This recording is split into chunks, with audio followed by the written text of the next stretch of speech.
guys, welcome back to my channel. And if you are new to my channel, my name is Kath and I make contents about flight attendant stuff, aviation, travel, and family stuff. I make uploads every Monday and Friday, so if you haven't subscribed yet, please click on the subscribe button and hit the bell notification button as well so that you'll be notified whenever I post new videos. On today's video, we're gonna be talking about something crazy. We're gonna talk about 10 crazy rules a flight attendant must follow. So if you are interested, just keep on watching. Before we begin, let me just say that these rules are not in any particular order. So it means that one is not crazier than the other. And also, before we begin, let me just tell you that we are not gonna drop names of any airline on this video.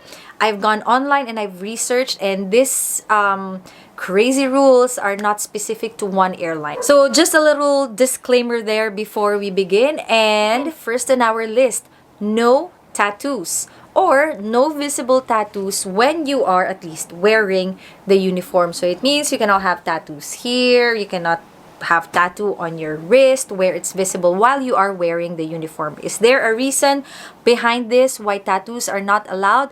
Probably because maybe they just want to avoid any discussion. Some tattoos can be very political, some tattoos are very polarizing, so I guess just to avoid all this discussion and possible conflicts, no visible tattoos when wearing uniform. Now, some airlines go as far as saying absolutely no tattoos. Next rule a flight attendant must follow is no alcohol when you are wearing the uniform. Well, for obvious reasons, you are carrying the brand of the airline. And of course, when you are on board the aircraft, you are expected to perform safety procedures in case there's going to be any emergencies. And if a customer sees you at the airport and you're at the bar, they wouldn't know if you're still going to fly or you're done with your duty. So just to make it safe for everybody, to avoid, again, confusion and conflicts, you are not allowed to drink alcohol when wearing uniform. Next on the list, this is quite sad. You are not allowed to accept tips. Flight attendants are not allowed to accept tips. Not allowed, but does it happen? Maybe it does happen because some customers, especially if you're flying as a first class flight attendant or business class flight attendant, some customers tend to be very generous, especially when they are happy with the service that you've given them. There has been instances where the customer, instead of giving tips to the crew, they give gifts. Like they buy perfume for everybody from the duty free and they just hand it out. This rule applies for male flight attendants. They are not allowed to have extreme facial hair. What do I mean when I say extreme facial hair? Beards are not allowed. I'm just gonna post photos here because I don't really know what they are called. All I know is the mustache and the beard. Mustache is allowed if groomed properly, but sadly beards are not allowed. But most airlines, they don't allow this. But the good news is slowly some airlines are starting to allow their male cabin crew to have the beard, given that it's well groomed. No dental braces, metal, Invisalign, ceramic.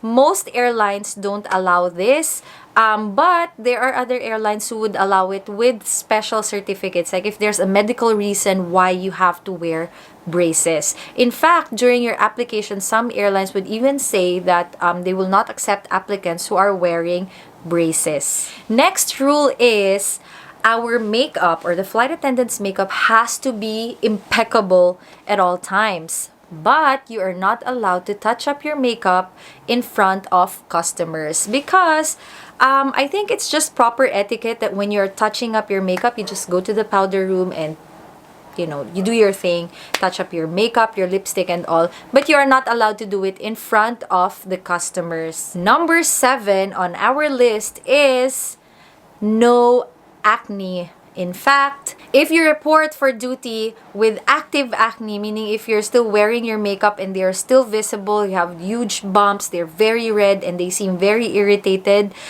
you will be grounded, you will be offloaded from the flight, removed from the flight, because your skin has to be clear at all times. Now, Are you allowed to have like 1 or 2 pimples? Yes, as long as it's concealable, as long as you can conceal it. But like what I said, if it's irritated and swollen, very red, you will be offloaded and you will be grounded, because of course you have to take care of your skin as well. Otherwise, it can get infected. So no acne.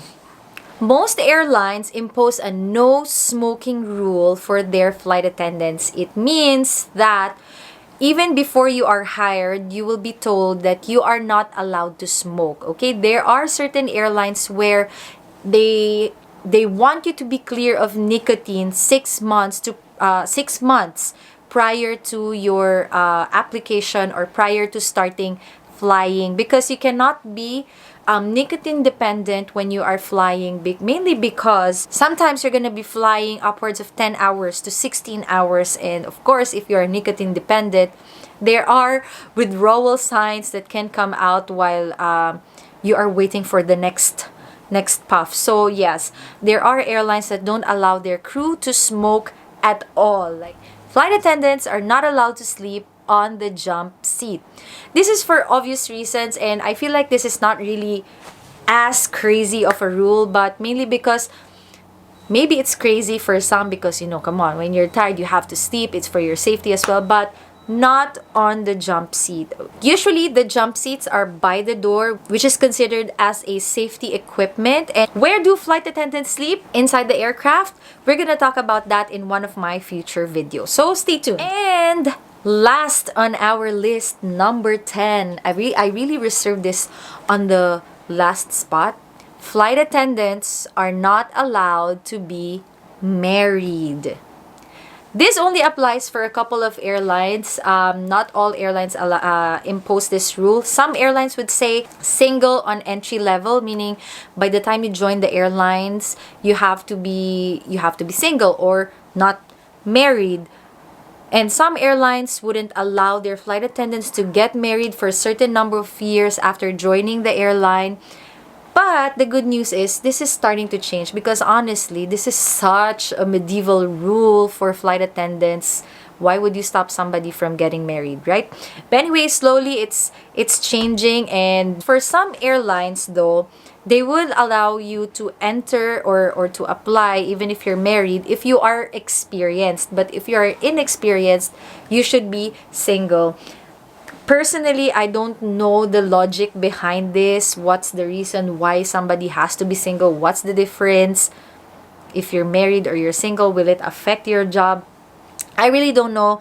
But like what the title of this video says, crazy rules, right? Crazy rules a flight attendant must follow. So, do you think you can follow these crazy rules once you become flight attendant, or no? So you think about it. If you think you can, then go for it. Be a flight attendant. Are they as crazy as you thought it would be?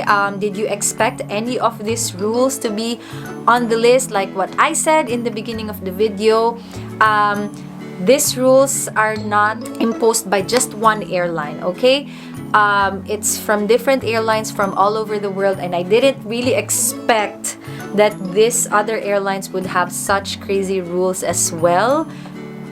And that is from me coming from an airline with a lot of rules. But yeah, there you go. I hope you enjoyed watching this video. If you have requests for any other videos that you would like me to make in the future, let me know down in the comment section. This has been Days with Kath. I will see you next time. Bye!